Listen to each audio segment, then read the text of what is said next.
is effectively in at this point. Yeah. They were I think they were in with 3 spots to spare. They were one of our last 4 in, but one of the first of the last 4 in, if that makes sense. And then they just picked up a win over a 9 seed in Georgia. So I do think that they have a little bit of room to play with here.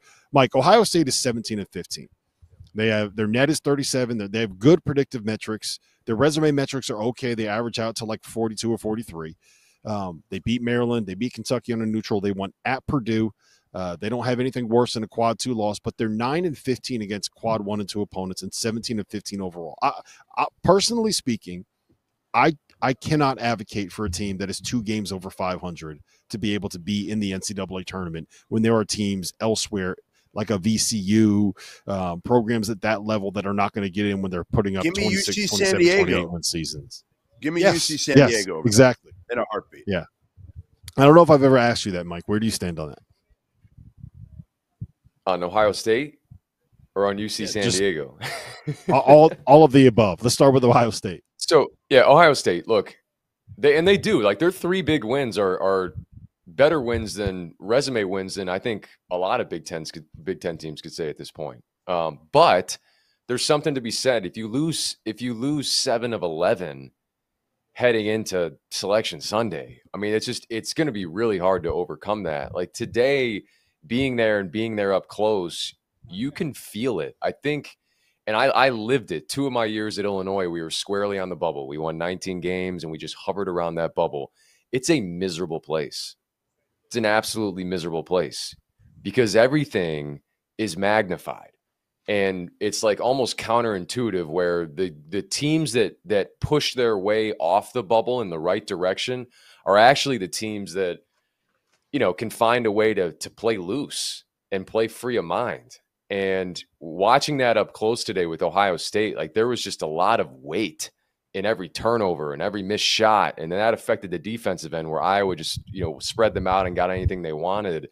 It's real. And you can see like the teams, like you learn a lot about these programs and these teams when they're on the bubble. I look at just the way Indiana's banded together, the way Xavier's banded together. Like there's a stark contrast, the teams that are ascending to the right side of the bubble to the teams that are falling the other way. And like, I just, throughout this whole entire year, like what was Ohio State's identity the whole year? They never, I mean, had it's just, one. No, they didn't. And it's just, it's hard. Like, so in these moments where it's like pressure situations and you need something to latch onto, you don't have anything to fall back on other than can Bruce Thornton get downhill and get to that, 8 to 10 foot spot, hit that fadeaway, hit a tough shot, hit 3. It's just, it's hard to do that. Stink. And their big stink. The front court, the front court was, and it's been a revolving door there with their front court. Bradshaw was in, he was out, now he's back in. He's not been effective.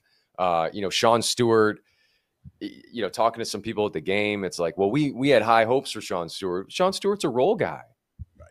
He's a role guy. And he's like, there aren't a ton of ball skills there. And that's nothing against Sean Stewart. There's a way to, I think, use Sean Stewart in a way that, accentuates Sean Stewart's athleticism and ability, but it's just kind of hard with the pieces around them. And so, at times this team kind of looked disconnected tonight, especially late. And look, like Jake Diebler, it's a really tough spot to be in. Jeff, you and I talked about this preseason.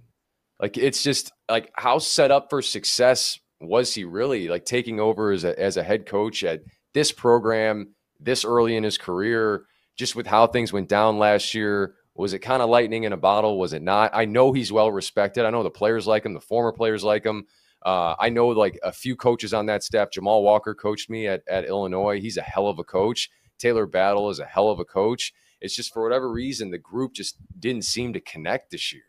And that's kind of been the theme over the last few years with Ohio State. So they find themselves in a familiar place, which we just, at least when I was at Illinois, like I wasn't used to that with Ohio State. So we'll see what happens here to finish out the, going into Selection Sunday, and even postseason play. I mean, that's another whole question, whole separate topic with the crown and all that. Like, how many teams are still intact by the time that rolls around?